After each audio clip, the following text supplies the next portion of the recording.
దేవునికి స్తోత్రం. హల్లెలూయా. ఇది మీ అద్భుత సమయము అనే లైవ్ కార్యక్రమానికి మిమ్మల్ని అందరినీ ప్రేమపూర్వకంగా ఆహ్వానిస్తున్నామండి. ప్రతి క్రైస్తవుడు, ప్రతి క్రైస్తవురాలు అతి ప్రాముఖ్యంగా వినవలసినటువంటి సందేశం అండి. అపవాది యొక్క కుతంత్రాలు, అపవాది యొక్క ట్రిక్స్ మనము తెలుసుకోవాల్సినటువంటి అవసరత ఈ రోజుల్లో ఎంతగానో ఉంది. మీరు టైటిల్ చూశారు కదా, అపవాది మీ నుండి దోచుకునే ఒక 7 విషయాలు. ఈ 7 విషయాలలో కనుక మనము జాగ్రత్త పడకపోతే ఆ తర్వాత దాని పర్యవసనం కూడా అంతే విపరీతంగా ఉంటుంది. సో మరి ఆ 7 విషయాలు ఏంటో అనేది మనము ముందుకు వెళ్ళి చూసుకుందాము. 7 మాటలు నేను ఈరోజు మీతో ప్రస్తావించాలనుకుంటున్నాను. దయచేసి మీ దగ్గర ఒక బుక్, పెన్ను పెట్టుకోండి. ఈ యొక్క మాటలు నేను చెప్తున్నప్పుడు మీరు నోట్ చేసుకోండి. ఈ యొక్క సందేశం అయిపోయిన తర్వాత మరలా మీరు వాటన్నిటిని ధ్యానించుకోవచ్చు. ఎక్కడ మీరు తప్పిపోయారో, ఎక్కడ మీరు మిస్ చేశారో, ఏ విషయంలో మీరు మోసపోయారో అనేది మీకు బాగా అర్థమవుతుంది. మొట్టమొదటిగా యోహాను సువార్త 10వ అధ్యాయము 10వ వచనము మనం ఒక్కసారి చూసుకుందామండి. యోహాను సువార్త 10వ అధ్యాయము 10వ వచనం. దొంగ దొంగతనమును, హత్యను, నాశనమును చేయుటకు వచ్చును గాని మరి దేనికిని రాడు. గొర్రెలకు జీవం కలుగుటకు, అది సమృద్ధిగా కలుగుటకును నేను వచ్చితనని మీతో నిశ్చయముగా చెప్పుచున్నాను. ఏంటండి? దొంగతనమునకు, హత్యకు, నాశనం చేయుటకు వచ్చును గాని మరి దేనికిని రాడు.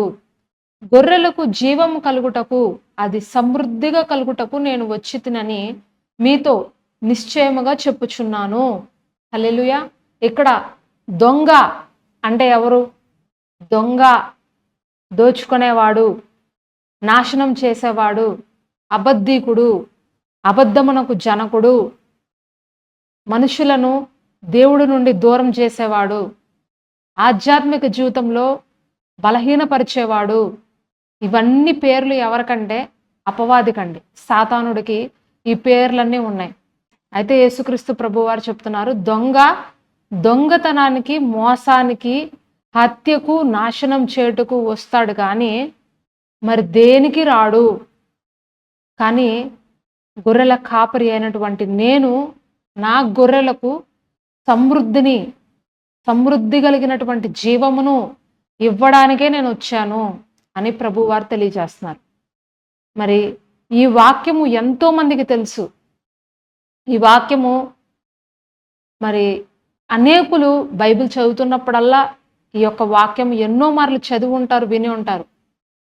దొంగ దోచుకోవడానికి వస్తున్నాడు, జాగ్రత్తగా ఉండండి, కానీ నేను మీకు జీవాన్ని ఇస్తున్నాను అని చెప్పినా సరే అనేకులు ఇంకా అపవాది చేతుల్లో మోసపోతున్న సందర్భాలు ఈ రోజుల్లో ఇంకా ఉంటూనే ఉన్నాయండి.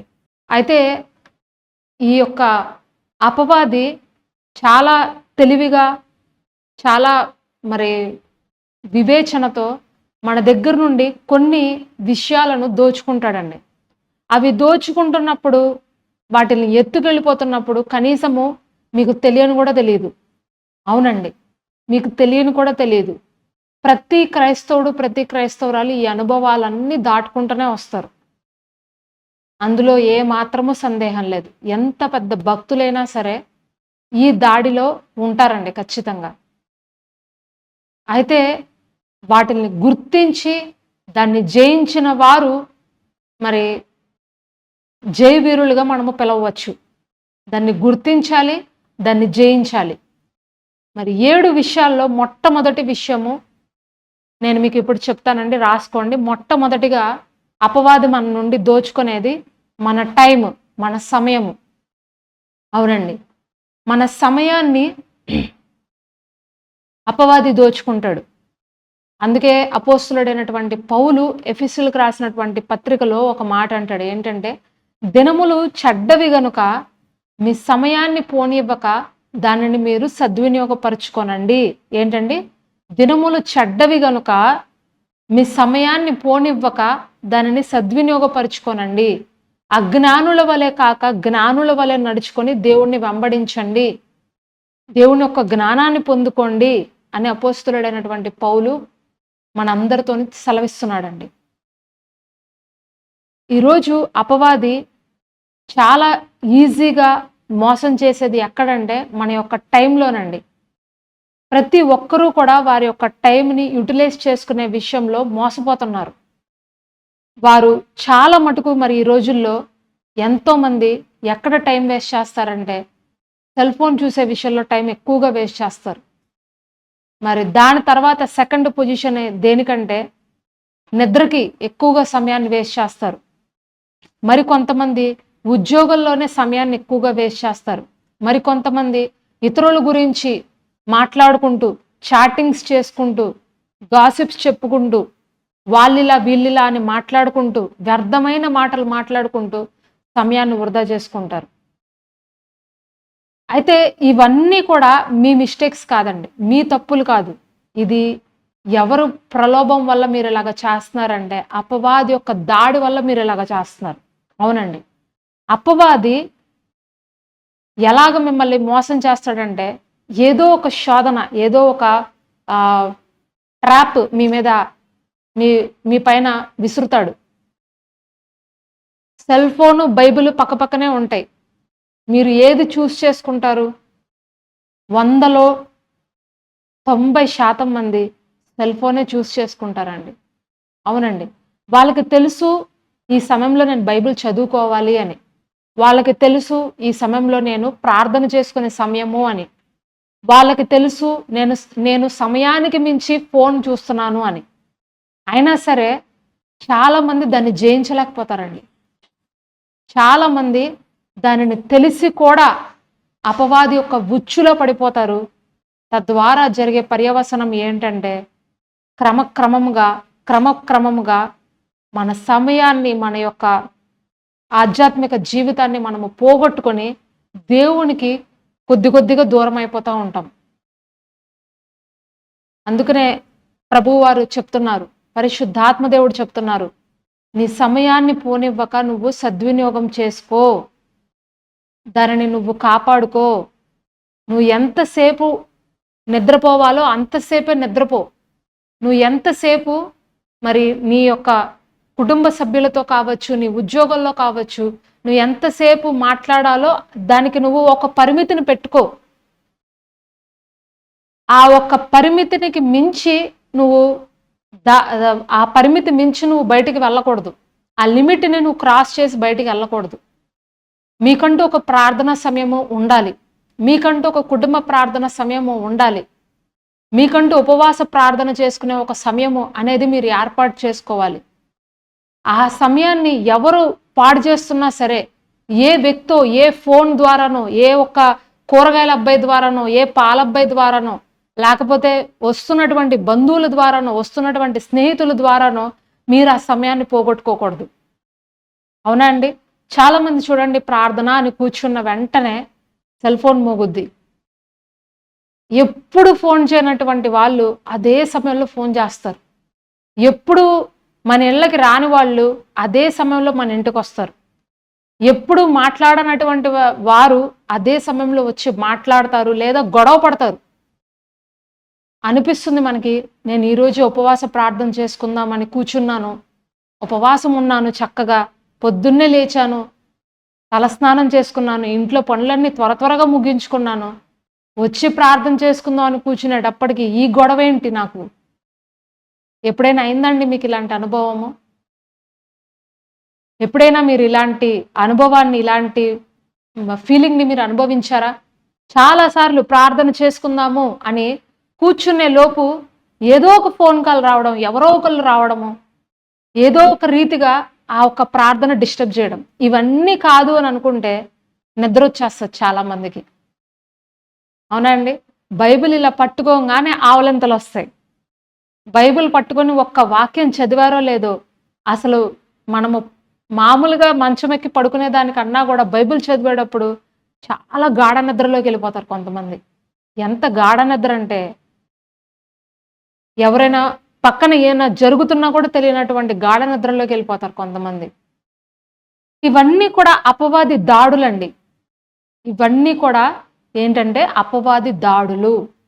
మీ సమయాన్ని దొంగలించి, మిమ్మల్ని మోసం చేసి, మీ పైన వాడి యొక్క పంజా విసిరి, మిమ్మల్ని స్లోగా ఒక స్లో పాయిజన్ ఒక వ్యక్తి బాడీలో పనిచేయడానికి ఎంత సమయం తీసుకుంటుందో, ఆ సమయం తీసుకున్న తర్వాత చివరికి ఎండ్ ఆఫ్ ద డే అతనికి మరణం తప్ప మరి ఇంకా వేరే గతి ఉండదు. అదే రీతిగా ఈ అపవాది కూడా మొట్టమొదటిగా వేసేటువంటి బాణం ఏదైనా ఉంది అంటే, ఒక వ్యక్తి ఆధ్యాత్మికంగా వర్ధిల్లుతున్నప్పుడు, అతను చక్కగా మరి దేవుణ్ణిలో ఎదుగుతున్నప్పుడు అతన్ని ఏ విధంగా దాడి చేస్తాడంటే, ఏ విధంగా దొంగలిస్తాడంటే తన యొక్క పంజా విసిరి వారి యొక్క సమయాన్ని దొంగలిస్తాడండి మొట్టమొదటిగా. ఆ సమయాన్ని యుటిలైజ్ చేసుకోవడం వచ్చిన వాళ్ళు ఆశీర్వదించబడిన వారు. అవునండి. ఆ సమయాన్ని మేనేజ్మెంట్ చేసుకోవడం వచ్చిన వారు, దాన్ని ఎక్కడ ఏ విధంగా పరిమితి చేసుకోవాలి అని తెలిసిన వారు ఆశీర్వదించబడిన వారు. వారు ధన్యులు. ఒకవేళ ఈ వాక్యం వింటున్న ప్రేమణ సోదరి సోదరులారా, మీ సమయం కూడా ఇట్లాగే వేస్ట్ అయిపోతుందా? మీకు తెలియకుండానే మీరు వ్యర్థం చేసేసుకుంటున్నారా కొన్ని విషయాల్లో? అయితే పరిశుద్ధాత్మ దేవుడు మీతోనే మాట్లాడుతున్నారు. అపవాది నిన్ను దాడి చేస్తున్నాడు. అపవాది నీ సమయాన్ని దోచుకుంటున్నాడు. అయితే ఈరోజే ఒక తీర్మానం చేసుకోండి. దేవుడి దగ్గర ఒక ఒడంబడిక, ఒక సిద్ధపాటు కలిగినటువంటి హృదయంతో దేవుడి దగ్గరికి రండి. ప్రతి దానికి సమయాన్ని పెట్టుకోండి. మేనేజ్మెంట్ చేయడము ప్రభువుని నేర్పించమని అడగండి. ఎక్కడ ఏ సమయంలో ఎలాగ ఉండాలో మీరు తెలుసుకోండి. మీ దినచర్యనండి దేవుడితో మీరు ప్రారంభించినప్పుడు ఆ సమయం అంతా కూడా దేవుడు మీకు పవిత్రంగా వాడుకునేలాగా మీకు జ్ఞానాన్ని ఇస్తాడండి. యెహోవా యందు భయభక్తులు కలిగి ఉండట జ్ఞానానికి మూలము అని వాక్యం సెలవిస్తుంది. మనకు జ్ఞానం కావాలి మన సమయం పోగొట్టుకోకుండా ఉండాలంటే.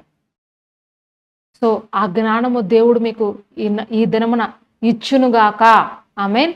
మరి రెండవది ఏది దోచుకుంటాడంటే మన దగ్గర నుండి మన దర్శనాన్ని దోచుకుంటాడంటండి. అవును, మనము ఆధ్యాత్మిక జీవితంలో ఒక చక్కటి గమ్యస్థానానికి వెళ్ళాలి అనంటే దేవుడు చెప్పినటువంటి ప్రణాళికలు కావచ్చు, ఒక సేవ విషయంలో దర్శనం కావచ్చు, ఉద్యోగ విషయంలో దర్శనం కావచ్చు, మీ యొక్క వైవాహిక జీవితంలో దర్శనం కావచ్చు, ఏ విషయంలో మీరు దర్శనాన్ని పొందుకుని ఉన్నారో ఆ దర్శనాన్ని మీరు మర్చిపోయేలాగా, మీరు నిర్లక్ష్య పెట్టేలాగా అపవాది మిమ్మల్ని మోసం చేస్తాడు. అవునండి, అపవాది మిమ్మల్ని మోసం చేస్తాడు.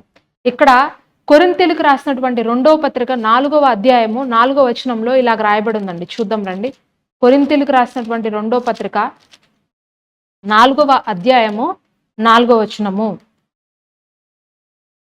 దేవుని స్వరూపి అయి ఉన్న క్రీస్తు మహిమను కనపరచు సువార్త ప్రకాశము వారికి ప్రకాశింపకుండు నిమిత్తము ఈ యుగ సంబంధమైన దేవత అవిశ్వాసులైన వారి మనోనేత్రములకు గ్రుడ్డితనము కలుగజేసను.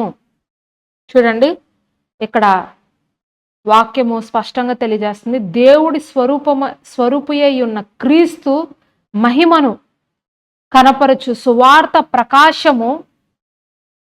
ప్రకాశము అంటే దేవుడిచ్చినటువంటి దర్శనం అండి. మీకు ఆ దర్శనము వారికి తెలియకుండా ఉండు నిమిత్తము, వారి జీవితాల్లో అది ప్రకాశింపకుండా ఉండు నిమిత్తము ఈ యుగ సంబంధమైనటువంటి దేవత అంటే అపవాది అవిశ్వాసులైనటువంటి వారి మనోనేత్రాలకు గుడ్డితనము కలుగజేసను. ఎవరైతే అవిశ్వాసంలో ఉంటారో, ఎవరైతే దేవుడి వాక్యాన్ని, దేవుని యొక్క మార్గములను, దేవుని యొక్క దర్శనములను విడిచిపెట్టి తిరుగుతారో అట్లాంటి వారికంట గుడ్డితనము కలుగు చేయబడుతుంది. దేవుని యొక్క మాట ఏంటో తెలియకుండా వాళ్ళ కన్నులు మూసేస్తాడు అని వాక్యం సెలవిస్తుందండి. హల్లెలూయా. సంసోను దేవుడి దర్శనంతో జన్మించినటువంటి వ్యక్తి అండి. సంసోను గురించి మీకు ఆల్మోస్ట్ అందరికీ తెలుసు అని నేను నమ్ముచున్నాను. సంసోను ఒక నాజీరు చేయబడినటువంటి వ్యక్తి. అతను ఇజ్రాయేలీల కొరకు న్యాయాధిపతిగా ఎంచుకోబడినటువంటి వాడు.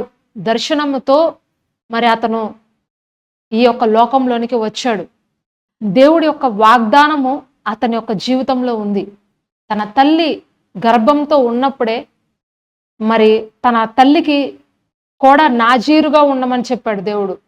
నీ గర్భంలో ఉన్నటువంటి శిశువు ఎంతో పరిశుద్ధుడు కాబట్టి నీవు ద్రాక్షరసము కానీ, ద్రాక్ష పండ్లే కానీ, ద్రాక్ష కాయలే కానీ ఏది నువ్వు తినకూడదు, నువ్వు చాలా జాగ్రత్తగా ఉండాలి అని చెప్తాడండి పరిశుద్ధాత్మ దేవుడు ఆమెకు. మరి ఆమె గర్భము దగ్గర నుండి కూడా సంసోను మీద ఎంతో గొప్ప ప్రణాళిక ఉంది దేవాది దేవునికి. అయితే సంసోను వచ్చిన తర్వాత చేసినటువంటి కార్యం ఏంటో తెలుసా అండి? దేవుడు దర్శనాన్ని చూడకుండా, దేవుని యొక్క ప్రణాళికలను చూడకుండా వ్యభిచారిని చూస్తాడు. వ్యభిచారి వెనక వెళ్ళి స్త్రీల మీద మోహిస్తాడు. స్త్రీల యొక్క వ్యామోహంలో ఉంటాడు. వాక్యము తెలిసినవాడు, దేవుని యొక్క ప్రణాళికలు తెలిసినవాడు, దేవుని యొక్క మార్గములను ఎరిగినవాడు, దేవుడు నన్ను ఎందుకొరకు ఈ లోకంలోనికి పంపించాడు అని తెలుసుకున్నటువంటి వ్యక్తి ఏ విధంగా అపవాది ట్రాప్ చేసిందో చూసారా? అతని యొక్క బలహీనతను పట్టుకుంది. అతని యొక్క ఆ ఆశలను, తన హృదయంలో ఉన్నటువంటి ఆ యవనేచ్ఛలను పట్టుకుని అతన్ని దేవుడి దర్శనం నుండి పక్కకు తిప్పించి స్త్రీల వ్యామోహంలోనికి, వ్యభిచారుల దగ్గరికి ఆయన నడిపించింది. తత్ఫలితంగా ఫిలిస్తీన్ల చేతుల్లోనికి సంసోను వెళ్ళిపోయాడు. చివరి క్షణంలో అతనికి ఏం జరిగిందో మీకు తెలుసు కదా. అతని 2 కళ్ళు ఫిలిస్తీన్లు ఓడబెరుకుతారంట. ఎంత చక్కగా ఆరంభించాడు అతని జీవితము, చివరికి ఎంత భయంకరంగా అతని జీవితము ముగించబడి ఉంది. దేవుడు వాక్యం ఇలాగ సెలవిస్తుంది, నీ దేహమునకు దీపము నీ కన్ను గనక, నీ కన్ను నువ్వు తేటగా ఉంచుకుంటే నీ శరీరం అంతయు కూడా తేటగా ఉంటది అని దేవుని వాక్యం సెలవిస్తుంది. మన కంటిని మనము జాగ్రత్తగా కాపాడుకుంటున్నప్పుడండి దేవుడు దర్శనాలను చూడగలిగినటువంటి ఆత్మీయ నేత్రాలను దేవాది దేవుడు మనకు తెరుస్తారు. దేవుని దర్శనాలు మనము చూడాలి అని అంటే మన కంటిని మనం పవిత్రంగా కాపాడుకోవాలంట. వ్యర్థమైనవి చూస్తా, వ్యర్థమైనవి మరి మన హృదయంలోనికి స్వీకరించుకుంటూ వ్యర్థమైనటువంటి ఇచ్చల గుండా మనము వెళ్ళిపోతున్నప్పుడు దేవుడి దర్శనాన్ని మనము మర్చిపోతాము. అపవాది నీ దర్శనాన్ని మర్చిపోయేలాగా చేస్తాడు. వాక్యాన్ని విననివ్వకుండా చేస్తాడు. వాక్యంలో ఉన్నటువంటి ఆ సారాన్ని, ఆ సారాంశాన్ని, ఆ ప్రకాశవంతమైనటువంటి ఆ ఒక్క మాటలను నీ హృదయంలో వెలిగించనివ్వకుండా నీ ఆత్మను ఆరిపోయే విధంగా, నీ దర్శనాన్ని నువ్వు మర్చిపోయి దానిని నిర్లక్ష్యపరిచే విధంగా సాతాను నిన్ను మోసం చేస్తాడు. కాబట్టి జాగ్రత్త ప్రియమైన సోదరి సోదరులారా. దేవుడు మనల్ని ఎందుకొరకు ఈ లోకంలోనికి పిలిచాడో, దేని నిమిత్తమై మనము ఈ లోకంలోనికి వచ్చామో అది మనము గుర్తించాలి. అది గుర్తించి యవనేచ్ఛలను, శరీరేచ్ఛలను, లోకమును, దాని ఆశలను విడిచిపెట్టి దేవుని దర్శనాన్ని మనము వెంబడిస్తూ, దేవుని దర్శనాన్ని తెలుసుకుంటూ మనము ముందుకు సాగినట్లయితే మీ జీవితంలో దేవుని యొక్క ప్రణాళికను నెరవేరడము మీరు మీ కన్నులారా చూస్తారు. అంతేకాదు మీరు జయ జీవితాన్ని పొందుకుంటారు. అటువంటి జయ జీవితము నేటి దినమున మీరు పొందుకుందురుగాక. ఆమేన్. మరి మూడవ అంశం అండి, మూడవ విషయము, అపవాది మన యొక్క సంతోషాన్ని దొంగలిస్తాడంట. ఏంటండి? అపవాది మన యొక్క సంతోషాన్ని దొంగలిస్తాడు. ఇక్కడ ఫిలిప్పీలకు రాసినటువంటి పత్రిక 4వ అధ్యాయంలో ఒక మాట రాయబడి ఉందండి. ఆ చదువుతాను వినండి. ఫిలిప్పీలకు రాసినటువంటి పత్రిక 4వ అధ్యాయము 4 నుంచి 6 వచనాలు. ఎల్లప్పుడూ ప్రభువునందు ఆనందించండి, మరల చెప్పుదును ఆనందించండి. మీ సహనమును సకల జనులకు తెలియబడనియండి.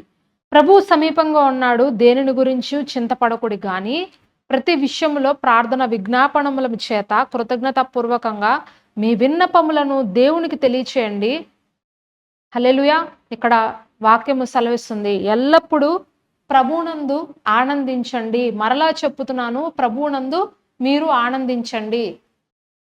దేనిని గురించి మీరు చింతపడకండి. ప్రభు సమీపంగా ఉన్నాడు కాబట్టి ప్రతి విషయంలో ప్రార్థన విజ్ఞాపనముల చేత కృతజ్ఞతాపూర్వకంగా మీ విన్నపములను దేవునికి తెలియజేయండి. ఈ రోజుల్లో అపవాది ముఖ్యంగా దొంగలించేటువంటి అంశము, విషయము ఏదైనా ఉంది అంటే అది మన సంతోషం అండి. మన పెదవుల పైన చిరునవ్వు లేకుండా అపవాది చేసేస్తాడు. ఎందుకంటే నువ్వు సంతోషంగా ఉండడము వాడికి ఎంత మాత్రం ఇష్టం లేదు. అవునండి. మనము హ్యాపీగా ఉండడము అస్సలు ఇష్టపడడు అపవాది. మన ఇళ్లల్లోనే ఎవరో ఒకళ్ళని పెడతాడు. మన ఇళ్లల్లోనే, మన చుట్టుపక్కల వారిలోనే ఎవరో ఒకళ్ళని పెడతాడు మన మధ్యలో. వాళ్ళొక్కళ్ళు చాలు మన సంతోషాన్ని తీసేయడానికి. వాళ్ళొక్కళ్ళు చాలు మనము దుఃఖిస్తూ, ఏడుస్తూ, బాధపడుతూ, కృంగిపోతూ ఉండడానికి. అది మీ భర్త కావచ్చు, మీ భార్య కావచ్చు, మీ పిల్లలు కావచ్చు, మీ అత్తమామలు కావచ్చు, లేదా మీ ఆఫీస్‌లో ఉండే మీ మేనేజర్ కావచ్చు, ఎవ్వరైనా కావచ్చు.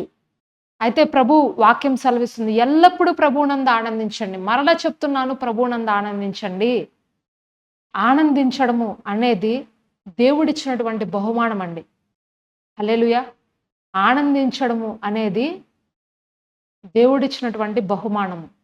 యెహోవా యందు ఆనందించువారు బలవంతులుగా ఉంటారంట. హల్లెలూయా! మనము దేవుని యందు ఆనందిస్తున్నప్పుడు, దేవునిలో సంతోషిస్తున్నప్పుడు మనము బలవంతులుగా ఉంటాము. ఆశీర్వదించబడిన వారుగా ఉంటాము. ఎవరు ఎన్నన్నా సరే, ఎవరు మిమ్మల్ని గుచ్చి గుచ్చి వారి మాటలతో మిమ్మల్ని పొడిచినా సరే, మీలో పరిశుద్ధాత్మ దేవుడు ఉన్నప్పుడు, ఆయన వాక్యము మీ హృదయంలో సమృద్ధిగా నివసిస్తున్నప్పుడు, ఆ వాక్యమంట ఏం చేస్తదో తెలుసా? నోటి మాటల వల్ల తగులు నొప్పి మీకు తగలకుండా అది మీకు కాపుదలిస్తుందంట. హల్లెలూయా! యోబు భక్తుడు రాస్తాడు. నోటి మాటల వల్ల తలుగు గాయము గూడా నాకు తగలకుండా ఆయన నిన్ను చాటు చేస్తాడు. దేవుని వాక్యము నీ హృదయంలో కనుక సమృద్ధిగా నివసిస్తున్నప్పుడు, నీ హృదయము ఎప్పుడు ఏమంటది తెలుసా? దేవుడికి థాంక్స్ చెప్పు. దేవుడికి కృతజ్ఞతలు చెప్పు. దేవుడికి స్తుతి చెల్లించు. దేవుని యందు ఆనందించు. దేవుని యందు సంతోషించు. పరిశుద్ధాత్మలో నువ్వు ఆనందించు. స్తుతి గానాలు చెయ్యి అని పరిశుద్ధాత్మ దేవుడు మీతో ఎప్పుడు మాట్లాడతాడు. పౌలు శీలల్ని చెరసాలలో వేస్తున్నప్పుడు మరి భయంకరమైనటువంటి దెబ్బలు వారిద్దరిని కొట్టారండి. ఉదయం నుండి సాయంత్రం వరకు. వారు సువార్త ప్రకటించినందుకు. అయితే ఆ రాత్రి పౌలు శీలలు కలిసి చెరసాలలో కూర్చుని దేవునికి పాటలు పాడి ప్రభువుని స్తుతించారంట. మనల్ని ఎవరు కొట్టక్కర్లేదు. జస్ట్ ఒక మాట అన్నారనుకోండి, నన్నంటావా అని చెప్పి వెంటనే కోపం వస్తది. ఆ ఒక్క మాట చాలు ఆ రోజంతా కూడా ప్రార్థన చేయనివ్వకుండా, వాక్యం చదవనివ్వకుండా, దేవునిలో సంతోషించనివ్వకుండా మిమ్మల్ని అపవాది వెనక్కి తీసుకెళ్ళిపోతాడు. ఆ ఒక్క మాటను బట్టే. మరి మీ అత్తగారు వచ్చి చెప్తారు, "అమ్మ ఈరోజు పెద్దగా వంట బాలేదమ్మా. నువ్వు ఇంకా బాగా చెయ్యాలి. మీ అమ్మ నీకు నేర్పలేదా?" అని అన్నారనుకోండి. నన్నన్నారు అని చెప్పి ఏడుస్తూ, ఏడుస్తూ ఎళ్లి ఒక గదిలో కూర్చొని, మా అత్తగారు నన్ను ఇలాగంది అని చెప్పి ఏడుస్తారు కొంతమంది. ఆహ్, మీ అత్తగారు ఏదన్నా అన్నారనుకోండి, వెంటనే అది మీరు కరెక్షన్ చేసుకోండి. ఏ నోటితో అయితే ఆవిడ మిమ్మల్ని తిట్టారో, ఏ నోటితో అయితే ఆవిడ మిమ్మల్ని ద్వేషించారో, అదే నోటితో మిమ్మల్ని పొగిడేలాగా మీరు ప్రయత్నించండి. మీ బాస్ మిమ్మల్ని ఏదన్నా అన్నారనుకోండి, అదే నోటితో మిమ్మల్ని తిరిగి పొగిడేలాగా మీరు షైన్ అవ్వండి. మీరు ఆ ఒక్క పనిలో నిష్ణాతులుగా మారండి. అంతేగాని దాని విషయాన్ని బట్టి చింతించొద్దు. మీ భార్యాభర్తల మధ్యలో ఉన్నటువంటి సమాధానాన్ని మీరు పోగొట్టుకోవద్దు. సంతోషాన్ని మీరు పోగొట్టుకోవద్దు. దేవుని వాక్యం సెలవిస్తుంది. మీరిద్దరూ ఇక పైన 2 శరీరాలు కాదు, ఏక శరీరంగా ఉన్నారు. కాబట్టి మీరిద్దరూ ఏక శరీరంగా ఉన్నప్పుడు మీ మధ్యలోకి అపవాది దూరటానికి ఎంత మాత్రము కూడా అధికారము మీరు ఇవ్వకూడదు. అవునండి. ఎవరో వచ్చి మీ మధ్యలోకొచ్చి మీకు సలహాలు ఇవ్వడము అనేది మీరు ఎంకరేజ్ చేయకూడదు. ఆఖరికి మీ తల్లిదండ్రులైనా సరే. మీకు మెచ్యూరిటీ దేవుడిచ్చాడు. మీకు జ్ఞానాన్ని దేవుడిచ్చాడు. క్రీస్తులో మీరు ఎదుగుతున్నప్పుడు చిన్న చిన్న విషయాల బట్టి మీ తల్లిదండ్రులు మీ మధ్యలోకి తీసుకొచ్చి వాళ్ళని జడ్జిమెంట్ చేయమని అడగడము అనేది కరెక్ట్ కాదు. ఆ రకంగా మీరు చేయటం వల్ల అపవాది మీ మధ్యలోకొచ్చి మీ సంతోషాన్ని మొత్తం పోగొట్టేస్తాడండి. ఇలాగ జరిగిన కుటుంబాలు కోకొల్లలుగా ఉన్నాయి. విడాకుల వరకు వెళ్ళిపోయి కుటుంబాలు చిన్నాభిన్నమైపోయినాయి ఈ రోజుల్లో. అవునండి. కాబట్టి ప్రియమైన సోదరి సోదరులారా, అపవాదిని మీ మధ్యలోనికి రానివ్వద్దు. మీ సంతోషాన్ని పాడు చేస్తున్నటువంటి విషయాలలో మీరు ఎంటర్టైన్ చేయనివ్వద్దు. ఏ వ్యక్తుల ద్వారా అయితే మీకు పదే పదే పదే పదే శోధన వస్తుందో ఆ వ్యక్తులతో మీరు లిమిట్గా ఉండండి. ఆ వ్యక్తులతో మీరు కాస్త దూరంగా మెయింటైన్ చేయండి. ఒకవేళ మీ భర్త ద్వారానే మీకు అటువంటి శోధన లేదా మీ భార్య ద్వారానే మీకు శోధన వస్తుందంటే మీ పవిత్రమైన ప్రవర్తనను బట్టి, మీ మంచి మనస్సాక్షిని బట్టి వారు మీ వైపు మారే విధంగా ప్రార్థన చేయండి. అంతేగాని దాని విషయాన్ని బట్టి మీరు చిందించి, బాధపడి, రోదించి మీ సంతోషాన్ని పోగొట్టుకోవద్దు. పౌలు శీలల వలె చెరసాలలో ఉన్నప్పటికీ ప్రభువును స్తుతించినటువంటి గొప్ప వీరుల వలె మనము ఈ దినము మారదుముగాక. హల్లెలూయా. మరి ఇంకొక విషయంలో మన అపవాది మనల్ని దోచుకుంటాడు. అదేంటంటే నిన్ను ప్రేమించే వారిని, నీకు సహాయపడే వారిని అపవాది దోచుకుంటాడంట. యేసుక్రీస్తు ప్రభువు వారికి లాజరు యొక్క సహోదరులన్న చాలా ఇష్టమండి. వాళ్ళకి మరొక పేరు ఏముందంటే యేసు ప్రేమించినటువంటి కుటుంబము. అర్థమవుతుందండి? వాళ్ళకు ఉన్నటువంటి పేరేంటంటే యేసు ప్రేమించినటువంటి కుటుంబం. ఎందుకు అంటే మరి లాజరు తన యొక్క సహోదరులు యేసుక్రీస్తు ప్రభువు వారు ఎక్కడ మీటింగ్ పెట్టినా, ఎక్కడ సభలు ఏర్పాటు చేసినా ఈ కుటుంబము ముందుండి మరి అనేకమైనటువంటి విషయాలలో వారి అవసరాలన్నీ తీర్చేవారండి వీళ్ళు. చూడండి, ఒక చర్చ్‌లో మీటింగ్ పెట్టాలంటే, ఒక సువార్త కూడిక ఏర్పాటు చేయాలంటే, ఒక చిన్న మీటింగ్ పెట్టాలంటే, అది ఒక దైవజనురాల ద్వారా ఆ మీటింగ్ అయిపోదు. వాళ్ళ కింద కొంతమంది ఉండి వారిని సహకరించేవారు ఉండడం ద్వారా మాత్రమే ఆ పరిచర్య ముందుకెళ్తది. ఇప్పుడు మేము మా సంఘంలో ఒక ఆదివారము మీటింగ్ పెట్టాలనుకోండి, మా సంఘంలో కొంతమంది వంట చేస్తారు, కొంతమంది ఆర్థికంగా మరి అవసరాలు తీరుస్తారు, మరి కొంతమంది ఆ వడ్డన చేస్తారు, మరి కొంతమంది తినేసిన ప్లేట్లు కడుగుతారు, మరి కొంతమంది అందరూ వెళ్ళిపోయిన తర్వాత ఆ హాల్ అంతా క్లీన్ చేసే బాధ్యత ఒకరు తీసుకుంటారు. మరి కొంతమంది పాటలు పాడతారు, మరి కొంతమంది ఏదైనా అరేంజ్మెంట్స్ చేసే విషయంలో సహాయపడతారు. ఈ విధంగా వారు సహకరించటం వల్ల మాత్రమే మనము ఆ పరిచర్య చేయగలుగుతాం. అవునా అండి? అదే రీతిగా ఇక్కడ లాజరు తన యొక్క కుటుంబం కూడా యేసుక్రీస్తు ప్రభువు వారికి ఎంతో సహకరించారంటండి. వాళ్ళు చక్కగా సహకరించారంట. వాళ్ళు ఎక్కడికెళ్తున్నా సరే మరి ఈ కుటుంబము చక్కగా వారి యొక్క అవసరాలను తీర్చి వచ్చిన వారందరికీ ఆతిథ్యం ఇచ్చేటువంటి కుటుంబంగా ఈ కుటుంబం ఉంది. మరి మార్త, మరియలు చక్కగా వంట చేసేవారు, ఆతిథ్యం ఇచ్చేవారు, వారి బాగోగులన్నీ చూసుకునేవారు. అయితే ఒకానొక దినమున లాజరును పోగొట్టుకోవడం జరుగుతుంది. అతను మరణిస్తాడు. అయితే యేసుక్రీస్తు ప్రభువు వారికి అతను లేకపోవడము అనేది తీరని లోటండి. అందుకనే యేసుక్రీస్తు ప్రభువు వారు అతన్ని పోగొట్టుకోదలుచుకోలేదు. అతన్ని ఆయన నుంచి దూరం చేయదలుచుకోలేదు. 4వ రోజు వెళ్ళి లాజర్ నువ్వు బయటికి రా అని అనంగానే అతను బయటకొచ్చాడు. మరలా తిరిగి దేవుని నామాన్ని మహిమపరిచాడు మరణం నుండి బయటకొచ్చి. హల్లెలూయా. ఈరోజు అపవాది చేస్తున్నటువంటి దొంగతనాల్లో, మోసాల్లో ఒకటి ఏంటంటే మనము ప్రేమించిన వారిని, మనము బాగా నమ్మిన వారిని, మనము ఆధారపడిన వారిని మన నుండి దూరం చేసేస్తాడు. అవునండి, మన నుండి దూరం చేస్తాడు. ఎందుకు ఆ విధంగా దూరం అయిపోతున్నారో, ఎందుకు ఆ విధంగా గొడవలు అవుతున్నాయో, ఎందుకు ఆ విధమైనటువంటి ఎడబాటో మనకు అర్థం కాదు.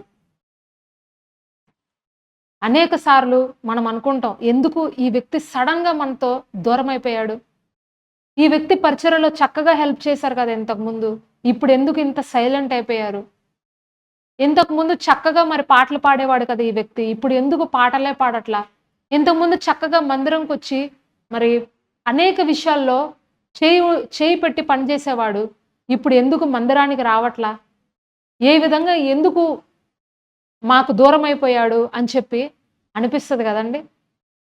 అయితే ఇదంతా ఒక సాతాను దోపిడీకి నిదర్శనము, అపవాది యొక్క దొంగతనానికి నిదర్శనము.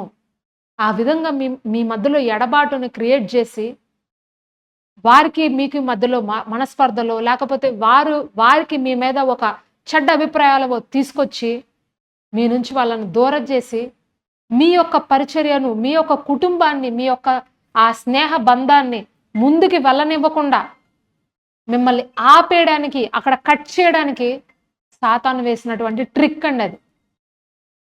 చాలా మందికి ఇది తెలియక మరి మోసపోతారు.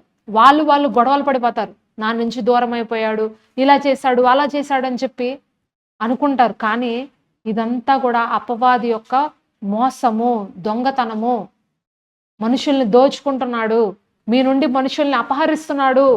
మీరు ముందుకెళ్ళనివ్వకుండా, మీరు ఆధ్యాత్మిక జీవితంలో ముందుకెళ్ళిపోతే మరి మీరు బాగుంటారని వాడికి తెలుసు. అందుకనే మీకు రావాల్సినటువంటి ఆ ఒక సహాయ సహకారాలు ఏవైతే ఉంటాయో అవి రాకుండా చెయ్యాలని అపవాది దోచుకోవడం జరుగుతుంది. మరి ఇటువంటి సమయంలోనే మనము ధైర్యంగా ఉండి అపవాది యొక్క తంత్రాలను ఎదిరించి మనము జయశీలులుగా నిలబడాలి. పోగొట్టుకున్నటువంటి ఆ వ్యక్తుల్ని తిరిగి మరలా యేసు నామంలో మనము సంపాదించుకోవాలి. హల్లెలూయా. వారి కొరకు మనము ప్రార్థన చెయ్యాలి. వెళ్ళిపోయారని వాళ్ళని తిట్టుకోవడము, వాళ్ళపైన ఆయాసం కలిగి ఉండడం కాదు గాని, వాళ్ళ కోసం మనం ప్రార్థన చెయ్యాలి. ప్రార్థించినప్పుడు వెళ్ళిపోయిన వారు తిరిగి మరలా మీ దగ్గరికి వస్తారు. ఆపేసిన వారు సహాయం చేయడము, తిరిగి మరలా సహాయం చేస్తారు. వద్దు అని అనుకున్న వారు తిరిగి మరలా మీ దగ్గరికి వస్తారు. అట్టి రీతిగా ప్రభువు వారి హృదయాలను మార్చగలడు. ఈరోజు మీరు ఎవరినైతే పోగొట్టుకున్నారో, ఎవరైతే మీరు సహాయపడతారు అని మీరు ఆశించిన వ్యక్తులు మీకు దూరం అయిపోయారో, అటువంటి వ్యక్తులు, అటువంటి సహాయము తిరిగి యేసు నామంలో మీరు పొందుకుందురుగాక. ఆమేన్. మరి ఒకటండి, మన ఫైనాన్సెస్లో అపవాది మనల్ని దోచుకుంటాడండి. ఏంటండి?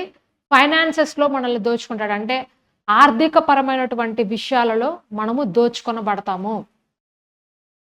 దేవుని వాక్యము సెలవిస్తుంది మలాకి గ్రంథంలో, నీవు దశమ భాగములు ఇవ్వక నువ్వు దొంగగా ఉన్నావు, నువ్వు దోపిడి చేస్తున్నావు అని అంటాడండి ప్రభు. మనము దేవుడికి ఇవ్వాల్సింది ఇవ్వకపోతే కనుక, దేవుడికి ఇచ్చే విషయాల్లో మనము నమ్మకంగా ఉండకపోతే కనుక, మన ధనము అంతా కూడా అపవాది దోచుకోవడం జరుగుద్దండి. అవునండి. మన యొక్క సంపాదన అంతా కూడా చిల్లు సంచిలో వేసినట్టు వెళ్ళిపోవడము మనం గమనిస్తుంటాం. చూడండి, అనేక మంది గృహాల్లో ఈరోజు 1వ తారీఖు జీతం వచ్చిందంటే 5వ తారీఖు కల్లా ఖాళీ అయిపోద్దండి. అసలు నిలబడదు. డబ్బు నిలబడట్లేదు అంటే అర్థం ఏంటో తెలుసా? అపవాది మీ ఇంట్లో ఏలుబడి చేస్తున్నాడు అని అర్థం. మీ సంపాదన నిలబడట్లా, మీ కష్టార్జితం మీరు తినలేకపోతున్నారు. మీ కష్టార్జితం అంతా అప్పుల పాలైపోయి అప్పుల్లో వెళ్ళిపోతుంది, బకాయిల్లో వెళ్ళిపోతుంది, అనారోగ్యాలకి అయిపోతుంది, హాస్పిటల్స్కి అయిపోతుంది అంటే అర్థము మీ సంపాదన మీద ఆశీర్వాదం లేదు. అపవాది దాన్ని దోచుకుంటున్నాడు, దాన్ని దొంగలిస్తున్నాడు అని అర్థమండి. ఈరోజు ప్రభువైన యేసుక్రీస్తు వారు మీకు చెప్తున్నారు, మీరు దేవునికి ఇచ్చే విషయాల్లో నమ్మకస్తులుగా ఉండండి. మీ దశమ భాగాలు కావచ్చు, మీ కృతజ్ఞతార్పణలు కావచ్చు, మీరు మీ యొక్క అర్పణలు కావచ్చు, ఏదైనా సరే మీరు నమ్మకంగా దేవుడికి ఇచ్చినట్లయితే దేవుడు మిమ్మల్ని ఆశీర్వదిస్తాడు. మరి అల్పులైన సహోదరులకు, అవసరాల్లో ఉన్నటువంటి సహోదరులకు, అవసరాల్లో ఉన్నటువంటి సేవకులకు మీరు చేయూతనిచ్చి వారిని ఆదుకుంటున్నప్పుడు మీ డబ్బు నిలబడుతుందండి. చూడండి, ఈరోజు న్యూస్ చూస్తున్నాం కదా, హైదరాబాద్లో 1-2 కోట్లు పెట్టి కట్టుకున్నటువంటి ఇళ్ళన్నీ ఈరోజు కూల్చివేయబడుతున్నాయి హైడ్రాలో. ఎందుకంటారు? మరి ఈరోజే నేను చూశాను, ఒకళ్ళైతే నిన్నగాక మొన్న గృహప్రవేశం చేసుకుని ఇంట్లో దిగారండి. కొత్తగా వచ్చారు ఆ ఇంట్లోకి. ఎంత చక్కగా ఉందో ఆ గృహము, ఎంతో సుందరంగా ఆ ఇల్లును కట్టుకున్నారు వాళ్ళు. మరి ఈరోజు ఉదయం వచ్చి మరి ఆ ఇంట్లో ఉన్నటువంటి వస్తువులన్నీ బయట గిరాటేసి కొట్టేశారు అక్కడ ఉన్నటువంటి హైడ్రా అధికారులు. వాళ్ళ కళ్ళు ఎదురుకుండానే ఇల్లు 2 అంతస్తుల ఇల్లుని కూల్చేశారండి. ఇంకా అలాంటి ఇళ్ళు ఆ ఏరియాలో దగ్గర దగ్గర 20, 30 ఇళ్ళ వరకు ఉన్నాయంట. ఒక క్రాస్ మార్క్, ఒక ఇంటూ మార్క్ పెట్టి ఆ ఒక గృహాలన్నీ కూడా ఆ చెరువు దగ్గర ఉన్నటువంటి బఫర్ జోన్‌లో ఉన్నటువంటి ఇళ్ళన్నీ కూడా అధికారులెళ్లి ధ్వంసం చేసేస్తున్నారు. చూడండి, వాళ్ళకి ఏమన్నా సంతోషం ఉందా? ఇలాంటివి జరుగుతున్నప్పుడు మరి ఒక ఆవిడ ఏడుస్తుందండి. రూపాయి, రూపాయి, రూపాయి, రూపాయి కూడబెట్టి మా బంగారం అంతా తాకట్టు పెట్టి, మా బంగారాలన్నీ అమ్ముకొని మరీ ఇల్లు కట్టామండి.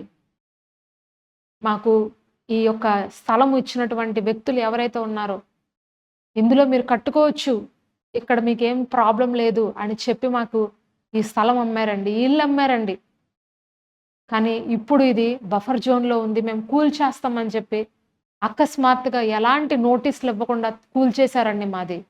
కబ్జా చేయబడిందండి అని చెప్పి వాళ్ళు వెళ్లిపోతున్నారండి. వాళ్ళు రోదిస్తున్నారు.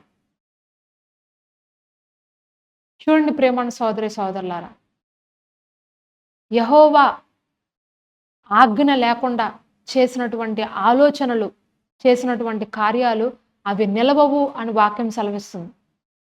దేవుని సెలవు లేకుండా, దేవుని యొక్క చిత్తం లేకుండా మనం చేసే యొక్క నిర్ణయాలలో మనకు ఆశీర్వాదం ఉండదు.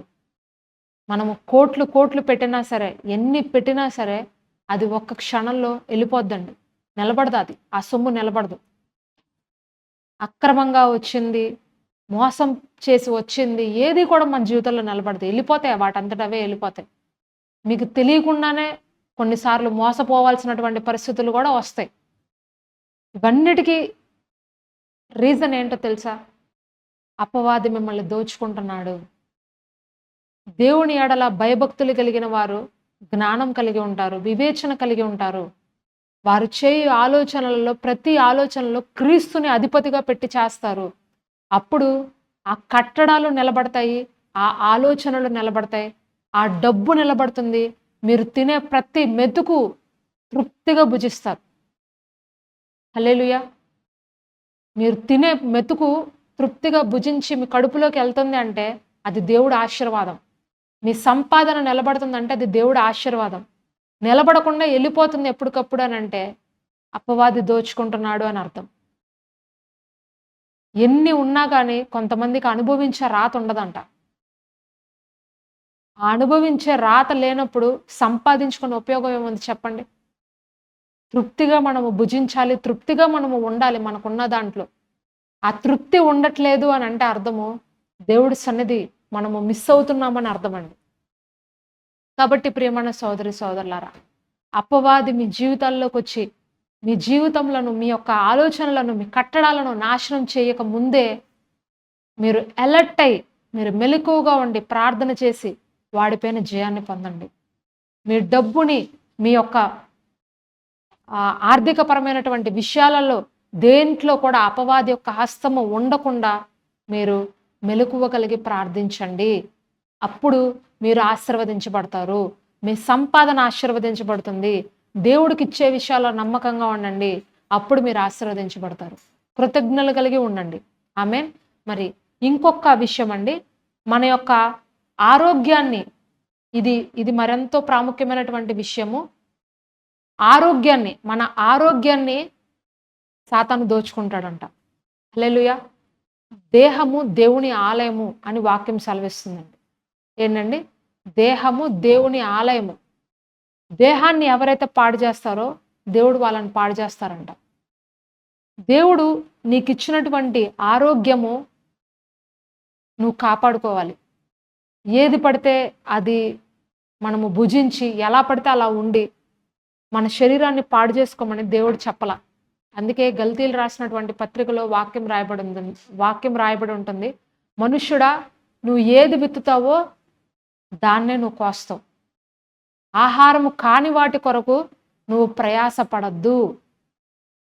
నేనండి, ఆహారము కాని దాని కొరకు, పానీయము కాని దాని కొరకు నువ్వు ప్రయాసపడద్దు. వ్యర్థమైన విషయాల్లో నీ యొక్క సంపాదన నువ్వు పెట్టద్దు.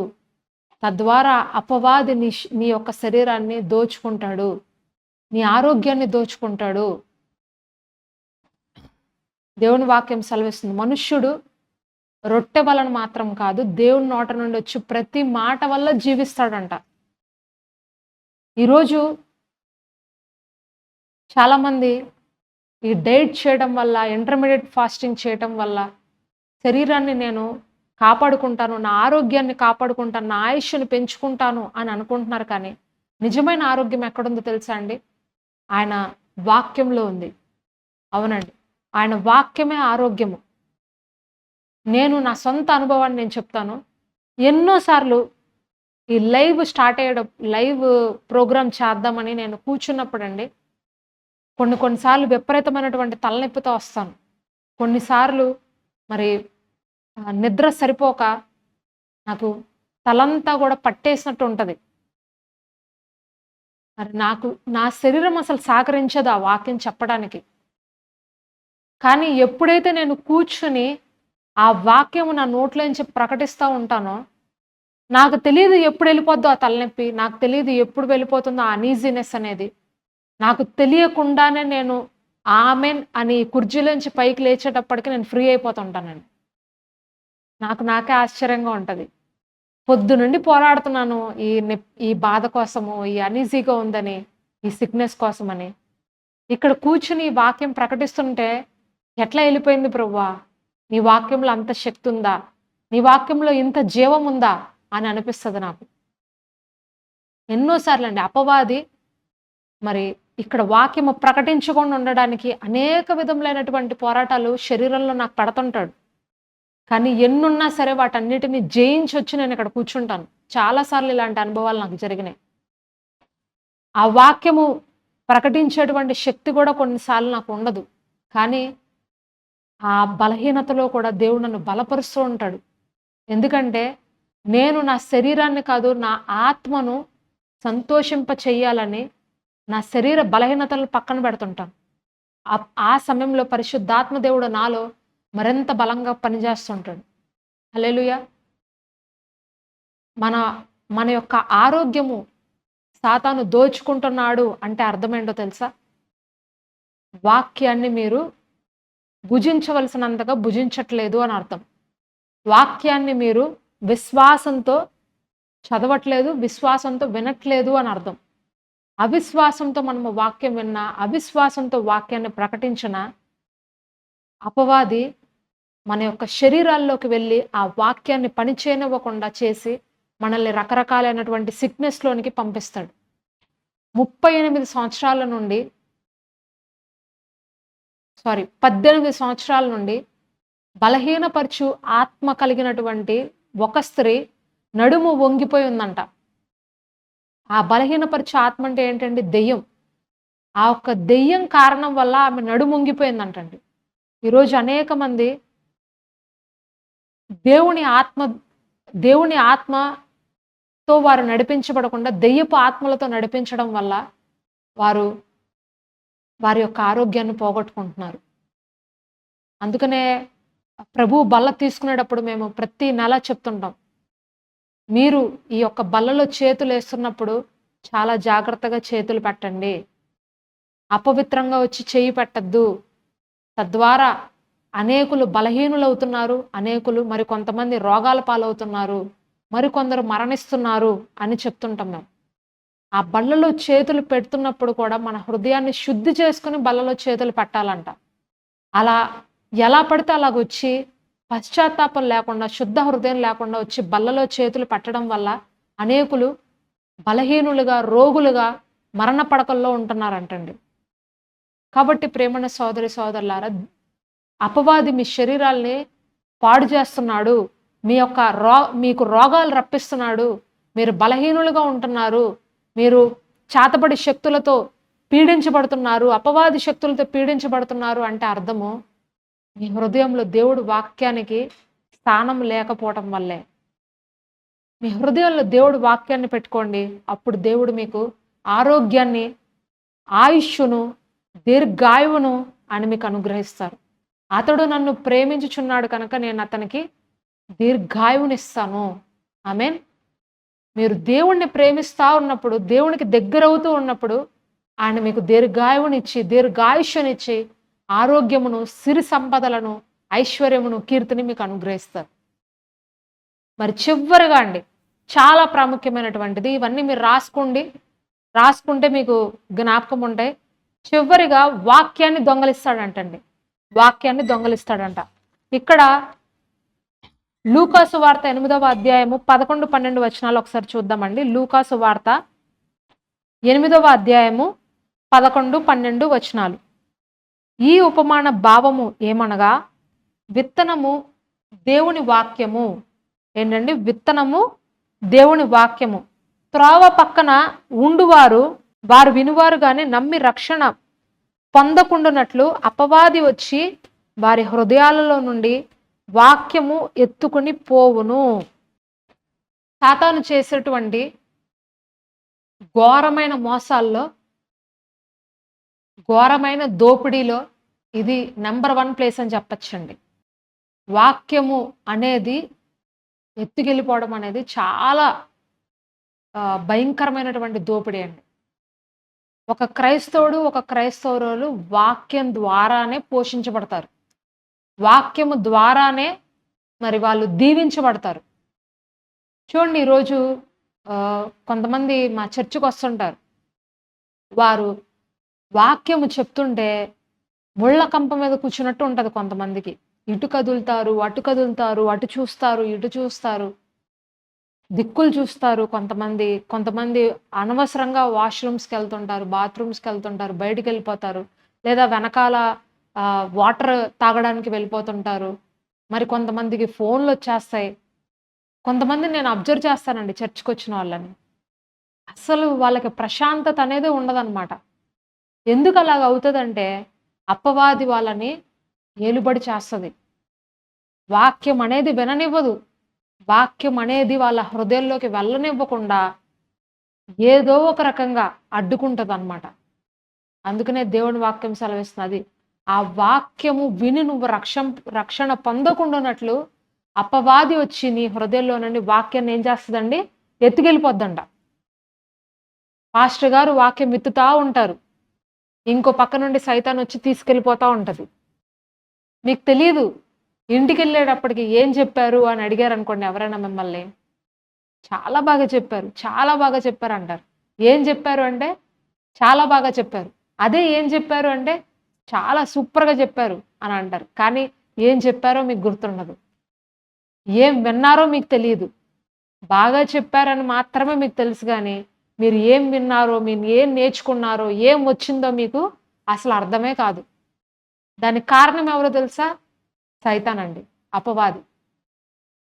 మీ హృదయంలో నుండి వాక్యాన్ని అది ఫలించకుండా, అది మొలకెత్తి మీ జీవితంలో ఆ ఒక్క క్రియ జరిగించకుండా వాటిని ఎత్తుకెళ్ళిపోద్దంట. కాబట్టి మనము చేయాల్సిన పని ఏంటో తెలుసా? సిద్ధపాటు హృదయంతో దేవుడు మందిరానికి రావాలి. సిద్ధపాటు హృదయంతో దేవుడు వాక్యాన్ని చదవాలి. సిద్ధపాటు హృదయంతో ప్రార్థన చెయ్యాలి. ఎప్పటికప్పుడు మీ హృదయాన్ని శుద్ధి చేసుకోవాలి. మీ హృదయంలో అపవిత్రమైనటువంటి కార్యాలు ఏమన్నా ఉంటే వాటన్నిటిని తొలగించి వేసి, ప్రభువా నీ వాక్యంతో నన్ను నింపు, నీ వాక్యముతో నన్ను ఆశీర్వదించు, నీ వాక్యము నా జీవితంలో ఫలించేలాగా చెయ్యి అని మీరు అడిగినట్లయితే ఆ వాక్యము మీ హృదయంలో నిలబడుతుందండి. ఆ వాక్యం మీ జీవితంలో పనిచేస్తుంది. మీరు అపవిత్రత పెట్టుకొని, అపవిత్రమైనటువంటి కార్యాలు మీ హృదయంలో పెట్టుకొని మీరు ఎంత వాక్యం విన్నా సరే అపవాది మిమ్మల్ని విననివ్వడండి. ఆ ఒక్క వాక్యాన్ని తీసుకెళ్ళిపోతా ఉంటాడు. కాబట్టి ప్రియమైన సోదరి సోదరులారా, వీటన్నింటినీ మనము జయించాలి, వీటన్నింటినీ మనము తప్పించుకోవాలి అని అంటే ఒకటే ఒక సొల్యూషను, ప్రార్థన అండి. ప్రార్థనలో మనము పోరాడాలి. ఇక్కడ యోవేలు గ్రంథంలో ఈ ఒక వాగ్దానం మీకు ఇచ్చి సందేశాన్ని ముగిస్తాను. యోవేలు గ్రంథం 2వ అధ్యాయము 25 నుంచి నేను చదువుతానండి, జాగ్రత్తగా వినండి. యోవేలు గ్రంథం 2వ అధ్యాయము 25వ వచనం. మీరు కడుపారా తిని తృప్తి పొంది మీ కొరకు వింత కార్యములను జరిగించినటువంటి మీ దేవుడైన యెహోవా నామము స్తుతించినట్లు నేను పంపిన మిడతలను, గొంగళి పురుగులను, పసర పురుగులను, చీడ పురుగులను అను నా మహాసైన్యము తినివేసిన సంవత్సరముల పంటను మీకు మరలనెత్తును. చూడండి, మీ సంవత్సరాలను తినేసినటువంటి పురుగులు అంటండి ఇవన్నీ. ఒకటేంటంటే మిడతలు, గొంగళి పురుగులు, పసర పురుగులు, చీడ పురుగులు అను నా మహాసైన్యము తినేసినటువంటి సంవత్సరాల పంట, సంవత్సరాల ఆధ్యాత్మిక జీవితము, సంవత్సరాల ఆరోగ్యము, సంవత్సరాల సమయము తిరిగి నేను నీకు మరలనిత్తును. దేవుడు ఈ వాక్యము దీవించునుగాక అండి. ఈ వాగ్దానము నేడు మీ యొక్క హృదయంలో ఫలించునుగాక. మీరు ఏదైతే పోగొట్టుకున్నారో, ఏ ఒక్క శక్తి మీ జీవితంలోకి వచ్చి వీటన్నింటినీ మీ లైఫ్లో లేకుండా తినేసిందో, మీరు ఫలించకుండా, మీరు అభివృద్ధి చెందకుండా ఏ ఒక్క అపవాది శక్తి మిమ్మల్ని తినివేసిందో, మిమ్మల్ని పాడు చేసిందో, మిమ్మల్ని మోసం చేసిందో, మిమ్మల్ని దొంగతనం చేసిందో, ఆ సంవత్సరంలో పంటంతా నేను తిరిగి ఇస్తాను అని ప్రభువారు ఈరోజు మీకు వాగ్దానం చేస్తున్నారు. రేయి మొదటి జామున లేచి విలపించు, నువ్వు కన్నీరు కాచు అని దేవుని వాక్యం సెలవిస్తుంది. దయచేసి ఈ చెప్పినటువంటి 7 విషయాల్లో మీరు ఏదైనా ఒక విషయంలో దోచుకొనబడి ఉంటే అపవాది దగ్గర ఇప్పుడే ఆ ఒక్క పాపములను కన్ఫెస్ చేయండి, వాటిని ఒప్పుకోండి. ఎక్కడ మీరు అపవాది దగ్గర దోచుకొనబడ్డారో ఆ విషయాల్లో అపవాది పైన తిరిగి మరలా జయాన్ని పొందండి. ఉదయకాలమే లేచి ఇంకా చీకటిగా ఉన్నప్పుడే దయచేసి దేవుని దగ్గర మొరపెట్టండి, అపవాది శక్తులను జయించండి. ఉదయకాలమే మనము మొరపెట్టుకున్నప్పుడు, చీకటితో ఉన్నప్పుడే మనం మొరపెట్టుకున్నప్పుడు ఆ సమయంలో కొన్ని దురాత్మ శక్తులు పనిచేస్తాయంట. వాటిని మనము జయించాలంటే అవి ఎప్పుడు తిరుగుతున్నాయో ఆ ఒక్క సమయము, ఆ దురాత్మలు తిరిగే సమయంలోనే మనము ప్రార్థనతో వాటిని జయించవచ్చు. కాబట్టి అందుకనే ప్రభువు వారు చెప్తారు, రేయి మొదటి జామున లేచి నువ్వు ప్రార్థించు. మొట్టమొదటి జాములోనే నువ్వు లేచి ప్రార్థిస్తే, మొట్టమొదటి జాము అంటే మీకు తెలుసా అండి, అర్ధరాత్రి 12 నుంచి 3 గంటల వరకు మొట్టమొదటి జాము అంటాం. ఆ మొట్టమొదటి జాము అంటే దినము ప్రారంభించబడిన తర్వాత మొట్టమొదటి 3 గంటలు. ఆ మొట్టమొదటి జాములో కనుక ఎవరైతే ప్రార్థిస్తారో, ఎవరైతే పోరాడతారో, ఎవరైతే అపవాది శక్తులను జయిస్తారో వారంట జయ వీరులుగా ఉంటారంట. వారి జీవితంలో అపవాది యొక్క తంత్రాలు పనిచేసేయడానికి ఇంకా స్కోప్ అనేది ఉండదు. మీరు ఏదైతే పోగొట్టుకున్నారో తిరిగి మరలా అన్ని పొందుకుంటారు యేసు నామములో. హల్లెలూయా. కాబట్టి జయించండి. కోల్పోయిన మీ ఆరోగ్యము, కోల్పోయిన మీ సంపద, కోల్పోయిన మీ సమయము, కోల్పోయిన మీ వాక్య జీవితము, కోల్పోయిన మీ దర్శనాలు, ప్రతి దానిని కూడా తిరిగి మరలా ప్రభువారు మీకు ఇచ్చుటకు సంసిద్ధంగా ఉన్నారు. మీ పైన మరి ఎన్నటికీ ఫిలిస్తీన్లు జయించకుండును గాక. యేసు నామములో నేను వాటన్నిటినీ బైండ్ చేస్తున్నానండి. మరి ఎన్నటికీ కూడా ఆ ఒక్క ఫిలిస్తీన్లు కానీ ఆ ఒక్క సైన్యము ఏదైతే మీ పైన దాడి చేస్తుందో ఆ దాడిక పైన జరగకుండాను గాక. మీరు క్రీస్తులో ఎదిగి ఫలించుదురుగాక. మీరు ప్రార్థనలో పోరాడి జై వీరులుగా మారుదురుగాక. ఆమేన్. మరి ఈ సందేశం ద్వారా ప్రభు మీతో మాట్లాడారు అని నేను నమ్ముచున్నాను. మీరు మరి రాసుకున్నారు, 7 పాయింట్స్ రాసుకున్నారండి. రాసుకోకపోతే మరొక్కసారి రిపీట్ చేస్తున్నా చూడండి. మొట్టమొదటిది టైం అండి, రెండవది మీ దర్శనము, మూడవది మీ యొక్క సంతోషము, నాలుగవది నిన్ను ప్రేమించి నీకు సహాయపడే వారిని పోగొట్టుకోవడం, ఐదవది మీ ఫైనాన్సెస్, ఆర్థికపరమైనటువంటి విషయాలు, ఆరవది మీ హెల్త్, మీ ఆరోగ్యాన్ని పోగొట్టుకుంటారు, ఏడవది వాక్యాన్ని దొంగలిస్తాడు. అర్థమైందండి? ఈ 7 విషయాల్లో మనము జాగరూకులుగా ఉందుముగాక. ఈ 7 విషయాల్లో మనము మెలకువ కలిగి ప్రార్థనలో పోరాడదుముగాక. ఆమేన్.